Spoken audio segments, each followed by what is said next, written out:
Students, good morning. Okay, now solid state chapter లో crystal డిఫెక్ట్స్లో మన పార్ట్ 1 మీరు ఆల్రెడీ యూట్యూబ్లో నా వీడియో చూశారు. So part 2 crystal defects video ఇప్పుడు మీ ముందు పెట్టబోతున్నాను my dear students. Thank you for subscribing మీ students, thank you very much. And now let me coming to part 2. We already discussed part 1 non-stoichiometric defects, and we also covered one of the part metal excess defect.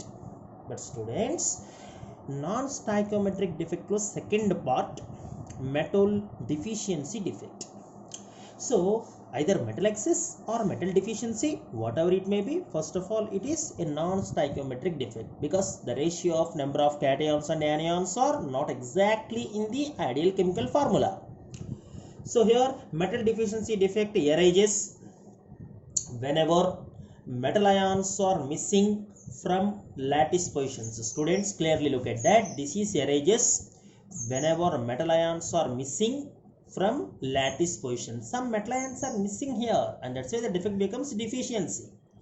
In my previous class, we just look at metal excess defect because some metal ions are excess in the crystal lattice. That is metal excess defect. Students, is it clear? So here, while we coming to this one, metal ions are missing from lattice position. Okay. Now let me clarify by considering one example here. Students, let me clarify. We just consider an iron oxide, what we call crystal. Okay, now just imagine this is Fe plus 2, this is O minus 2, Fe plus 2, O minus 2, Fe plus 2, O minus 2, Fe plus 2, O minus 2, Fe plus 2. Perfect crystal, students, perfect. No defect is there. Students, just imagine if temperature slowly increases, some of the Fe plus 2 ions are missing here. Means here only O minus 2, here Fe plus 2. Here only once again O minus 2, no Fe plus 2, O minus 2. Here only Fe plus 2, students, here O minus 2, here no Fe plus 2. So what we observed, 3 Fe plus 2 ions are missing. That's what I am saying, metal ions are missing. Means 3 Fe plus 2 ions are missing. Okay, if 3 Fe plus 2 ions are missing, what happens?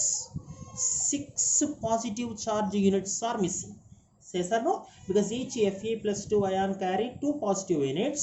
So 3 Fe plus 2 ions means 3 into plus 2 means how many positive ions missing? 6 positive ions missing. Electrical neutrality disturbed. To maintain electrical neutrality, to maintain charge balance, we just look at what is going on. The charge is balanced by an adjacent same metal ion but with higher charge. Means that excess of negative charge is balanced with an adjacent same metal ion but with higher charge. Means Fe plus 2 ions are replaced by Fe plus 3. Now let me show how it is possible. Students, 6 positive units we are replaced here.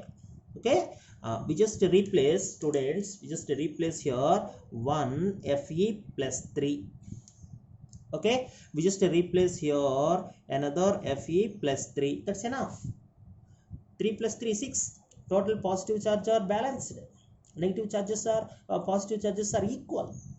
But however, it create one vacancy.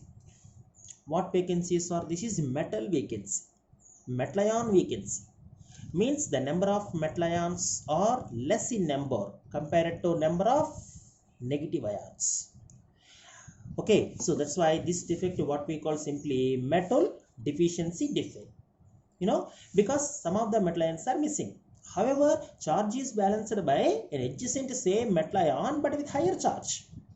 So what type of compounds exhibit this defect is, or obviously this defect is shown by transition metal compounds. You know why?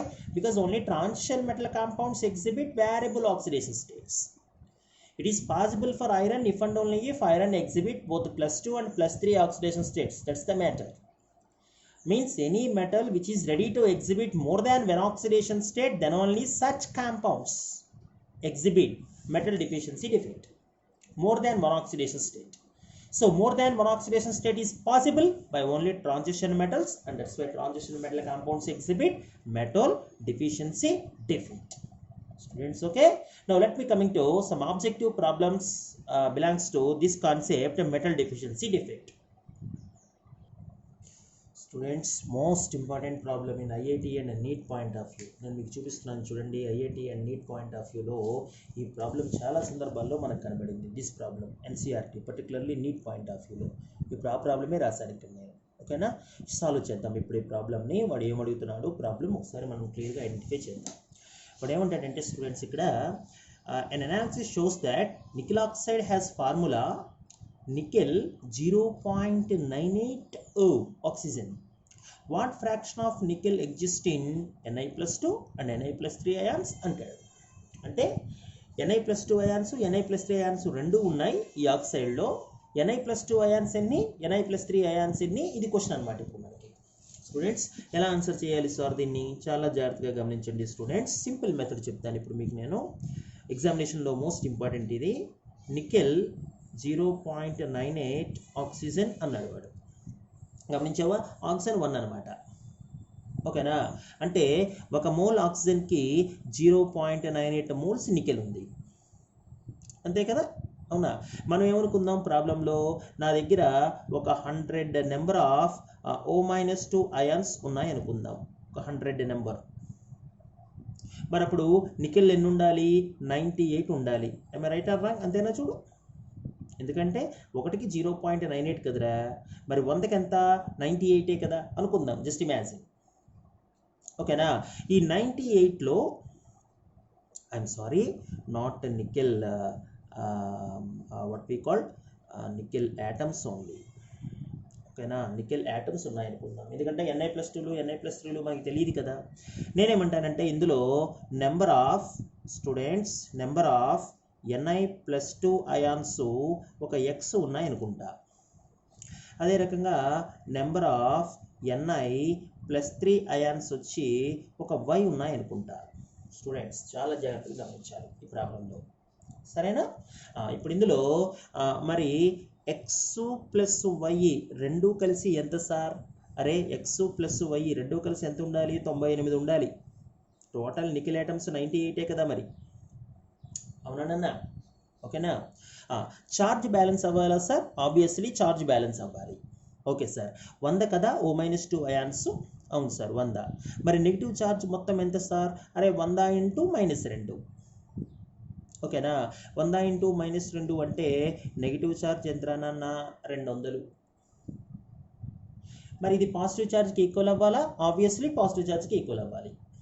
Ni+2 ions ఎన్ని, X ఉన్నాయి, X number ఉన్నాయి, అంటే 2 × X, అక్కడికి 2X. Ni+3లు ఎన్ని ఉన్నాయి sir? Ni+3లు Y ఉన్నాయి, అక్కడికి ఆ ఛార్జ్ ఎంత, 3 × Y, అంటే 3Y. ఓకేనా, మీ మ్యాథమెటిక్స్లో క్యాన్సిల్ చేస్తారు కదా దీన్ని, × 2 చేసి, అవునా? × 2 చేస్తే ఏమైంది చూడండి, 2 పెట్టి మల్టిప్లై చేయండి, 2X + 2Y = 196 కదా, అవునా? మైనస్ చేస్తే ఇది క్యాన్సిల్ అవ్వగా Y ఎంత అయిందిరా, 4. Y 4 అంటే నెంబర్ ఆఫ్ Ni+3 అయాన్స్ 4 కదా. మరి నెంబర్ ఆఫ్ Ni+2 అయాన్స్ ఎన్ని సార్? Ni+2 అయాన్స్ ఎన్ని? టోటల్ 98 కదా, అందులోంచి 4 తీసేసామనుకో ఇంకెంతరానన్నా 94. కానీ వాడు నిన్ను క్వశ్చన్లో అడిగింది what fraction of nickel exist in Ni+2 and Ni+3 ions. గమనించావా, ఫ్రాక్షన్ అడుగుతున్నాడు వాడు. ఎంత ఫ్రాక్షన్ Ni+2 అయాన్స్ ఉన్నాయి, ఎంత ఫ్రాక్షన్ Ni+3 అయాన్స్ ఉన్నాయి అంటున్నాడు. ఇట్స్ క్లియర్ నాన్న. సో మరి ఫ్రాక్షన్ ఎలా క్యాలిక్యులేట్ చేస్తాం sir? Very very important one ఇది మనకి. ఓకేనా, ఫ్రాక్షన్ ఎలా వస్తుంది సార్? ఫ్రాక్షన్ ఎలా క్యాలిక్యులేట్ చేస్తాం? సో ఫ్రాక్షన్ క్యాలిక్యులేట్ చేయాలంటే ఫ్రాక్షన్ ఆఫ్ Ni+2 అయాన్స్, చాలా జాగ్రత్తగా చూడు, percentage కట్టేద్దాం.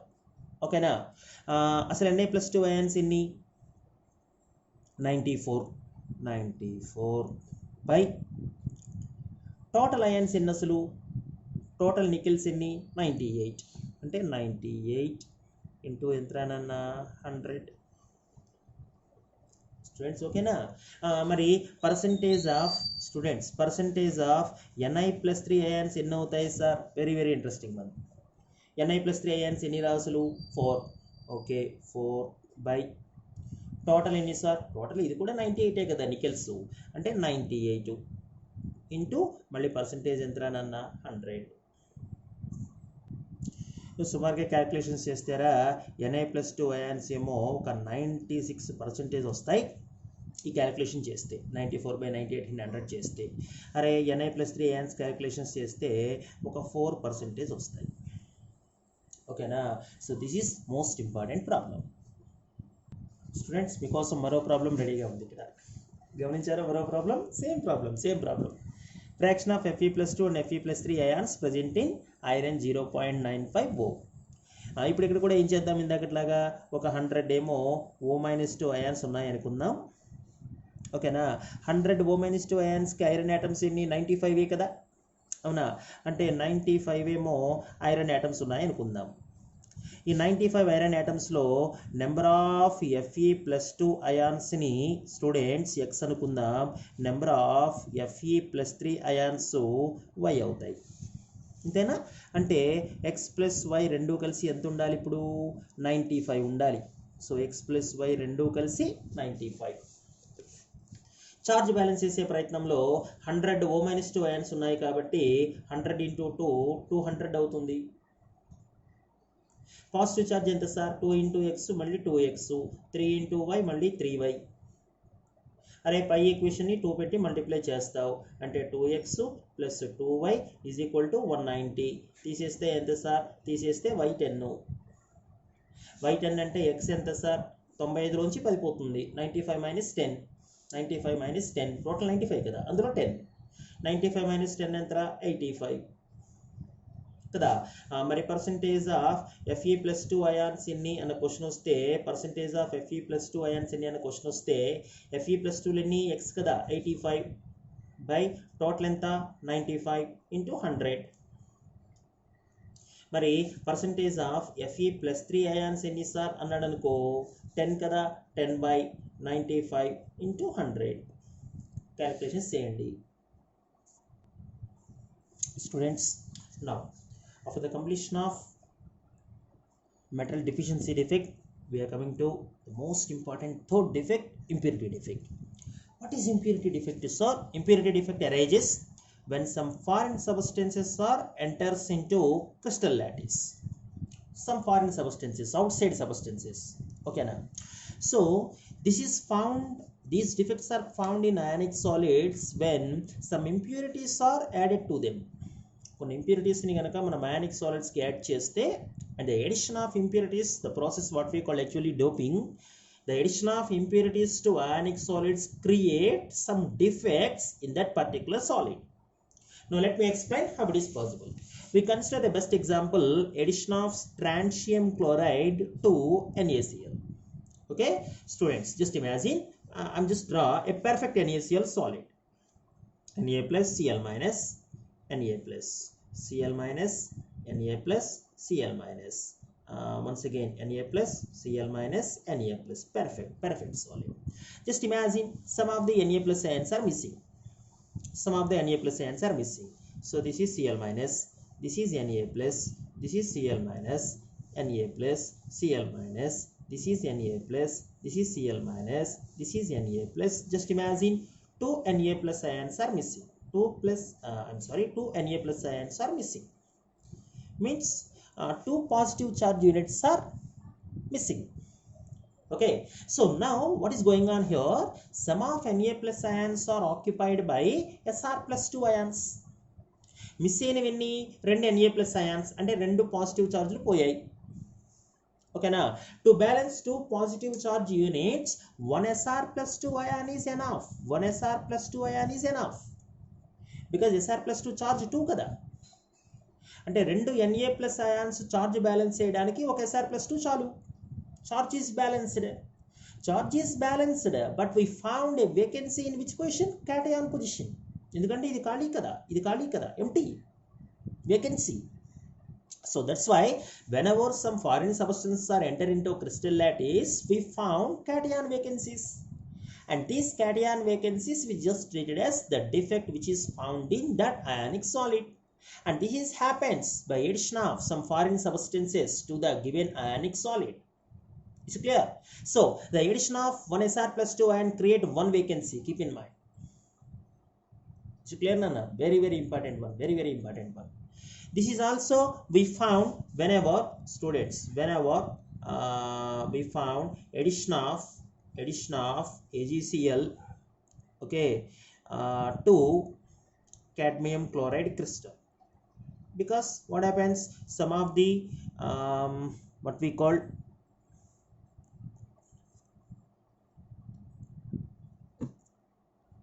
okay students, I'm sorry, addition of cadmium chloride to AgCl crystal. Okay, now means what happens, some of the Ag plus ions are replaced with cadmium plus 2.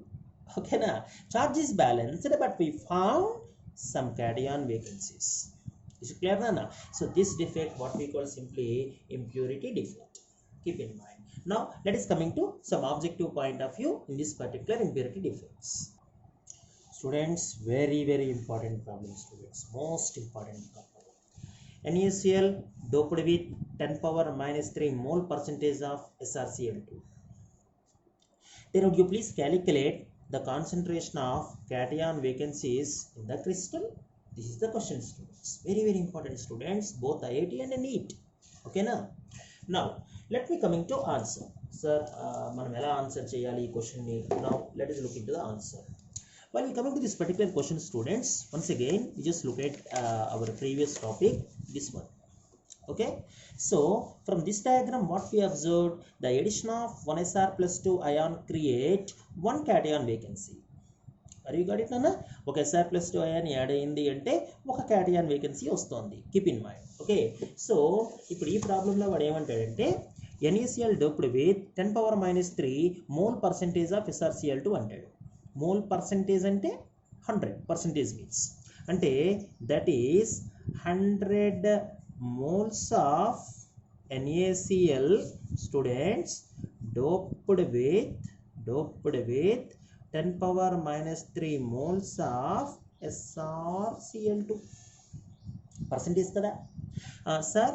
మరి 1 mole of NaCl doped with how many moles of SrCl2 sir? ఒక mole చాలు sir నాకు.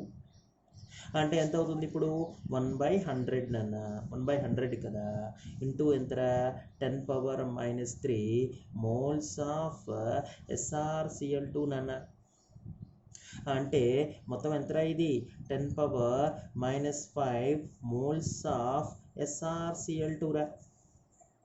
10 power minus 5 moles అంటే ఎన్ని atoms sir? ఎన్ని Sr plus 2 ions sir ఇందులో? So 10 power minus 5 into ఒక mole అంటే ఎంత? అవగాడ్రో నెంబర్ కదా, అంటే 6.023 into 10 power 23 number of SrCl2s.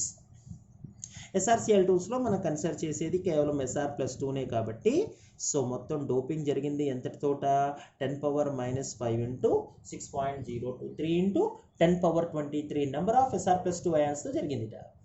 అంటే ఎంత అయిందిరనన్నా ఇది 6.023 into 10 power 18 number of Sr plus 2 ions added అయ్యాయి. అంతే కదా. ప్రీవియస్ క్లాస్లో ఇప్పుడు నాకు ఏం చెప్పావు నువ్వు? Sir 1 Sr plus 2 ion create 1 vacancy sir. ఒక Sr plus 2కి ఒక వేకెన్సీ. మరి యాడ్ అయినవి ఎన్ని? 6.023 into 10 power 18 Sr plus 2 ions add అయ్యాయి. సో కాబట్టి ఈ నెంబరే ఏమవుతుంది నాన్న? క్యాటయాన్ వేకెన్సీస్ అవుతుంది. So this is the concentration of cation vacancies. Very very important problem students ఇది. స్టూడెంట్స్, ఇక్కడ నేను మరొక ఇంట్రెస్టింగ్ ప్రాబ్లమ్ని నీకు ఇంట్రడ్యూస్ చేస్తాను, చాలా జాగ్రత్తగా గమనించు. ఇప్పుడు ఈ ప్రాబ్లంలో 10 power minus 3 mole percentage of SrCl2 add అయింది అన్నాడు వాడు. గమనించావా? NaClకి. ఓకేనా. మనం ఏమనుకుందామంటే అదే NaClకి స్టూడెంట్స్, అదే NaClకి ఈసారి డోపింగ్ జరిగింది మాత్రం 10 power minus 3 mole percentage of SrCl2 కాదు, గ్యాలియం క్లోరైడ్ GaCl3. ఇప్పుడు ఎంత సార్? Cation vacancies students. ఇప్పుడు డయాగ్రామ్ చూడండి. గాలియం క్లోరైడ్ అన్నాడు కదా, ఇందాకట్లాగానే స్టూడెంట్స్ మనం ఏమనుకుందామంటే ఒక 3 Na+ అయాన్స్ మిస్సింగ్ అనుకుందాం. ఓకేనా, ఇది Cl- రా, ఇది Na+ రా, ఇది మళ్ళీ Cl- రా, ఇది మిస్సింగ్ నాన్న, ఇది Cl- రా, ఇది Na+ రా, ఇది Cl- రా, ఇది మిస్సింగ్ నాన్న. అంటే 3 పాజిటివ్ చార్జ్ యూనిట్స్ మిస్సింగ్ రా. కానీ ఇప్పుడు రీప్లేస్ చేస్తుంది ఎవరితో? మనం గాలియంతో కదా. గాలియం ట్రైక్లోరైడ్ అంటే గాలియం ఎంత? +3 కదా. గాలియం +3 అంటే ఒక్క గాలియం +3 యాడ్ అయితే చాలుగా. గాలియం +3 యాడ్ అయితే చాలుగా. పాజిటివ్ ఛార్జెస్ అన్నీ కూడా బ్యాలెన్స్ అయిపోయినట్లేగా. మరి ఈసారి క్యాటయాన్ వేకెన్సీస్ ఎన్ని? ఇందాకట్లాగా ఒకటి కాదు ఇప్పుడు క్యాటయాన్ వేకెన్సీ. ఇప్పుడు ఎన్నిరా క్యాటయాన్ వేకెన్సీస్? 2 కదా. 2 క్యాటయాన్ వేకెన్సీస్ ఇప్పుడు. గాలియం +3 కదా. అవునా? అంటే ప్రాబ్లంలో చాలా క్లారిటీ ఉండాలి. ఒక గాలియం గాలియం +3 అయాన్ గనక యాడెడ్ అయితే create how many cation vacancies రానన్న? 2 క్యాటయాన్ వేకెన్సీస్. ఇప్పుడు 2 క్యాటయాన్ వేకెన్సీస్ అనమాట. ఓకేనా. డోపైన్ ఎంత? 10⁻³ మోల్ పర్సెంటేజ్ అంట. అర్థమవుతుందా? అంటే 100 mole NaClకి 100 moles NaCl doped with 10⁻³ moles of gallium +3 ions. మరి 1 mole NaCl doped with what sir? ఇందాక ప్రాబ్లం లాగానే అంటే 1/100 × 10⁻³ అంటే టోటల్ ఎంత? 10⁻⁵ మోల్స్ ఆఫ్ Ga+3 అన్న. పై ప్రాబ్లం లాగానే 1/100 × 10⁻³ కదరా. అంటే ఎంత అవుతుంది? 10⁻⁵ అవుతుంది కదా. ఓకేనా. కానీ ఒక Ga+3 అయాను ఎన్ని వేకెన్సీస్ని క్రియేట్ చేసింది? ఇప్పుడు 2 వేకెన్సీస్ని క్రియేట్ చేసింది కదా నాన్న. అంటే ఇప్పుడు నువ్వు యాడ్ చేసిన మొత్తం Ga+3లు ఎన్ని? 10⁻⁵ మోల్ అంటే 6.023 × 10⁻23 నెంబర్ ఆఫ్ Ga+3 అయాన్స్. ఇన్ని యాడ్ చేసావు మొత్తం. కానీ క్యాటయాన్ వేకెన్సీస్ ఎన్ని సార్? క్యాటయాన్ వేకెన్సీస్ ఎన్ని? క్యాటయాన్ వేకెన్సీస్ ఒక్కొక్క Ga+3 అయాను 2 ఇస్తుంది కాబట్టి ఇక్కడ మనం ఏం చేయాలి? 2 × టోటల్ వాల్యూ 6.023 × ఇది 10⁻18 అనమాట. 18 number of cation vacancies. Into 2 చేయాలి. ఇంటూ 2 చేస్తే ఆన్సర్ ఎంత అయిందిరా? ఇప్పుడు సుమారుగా 12 × 10⁻18. ఇది క్యాటయాన్ వేకెన్సీస్. Ga+3 అయినప్పుడు 2 కదా. స్ట్రాన్షియం క్లోరైడ్ అయినప్పుడు సార్, స్ట్రాన్షియం క్లోరైడ్ అయినప్పుడు మరి ఒక క్యాటయాన్ వేకెన్సీయే కదా. అందువల్ల ఇక్కడ మల్టిప్లికేషన్ ఏమీ ఉండదు. క్లియర్ నాన్న? మోస్ట్ ఇంపార్టెంట్ ఈ 2 ప్రాబ్లమ్స్ బాగా ప్రాక్టీస్ చేయండి. Okay students, this is end of crystal defects. Thank you students, thank you.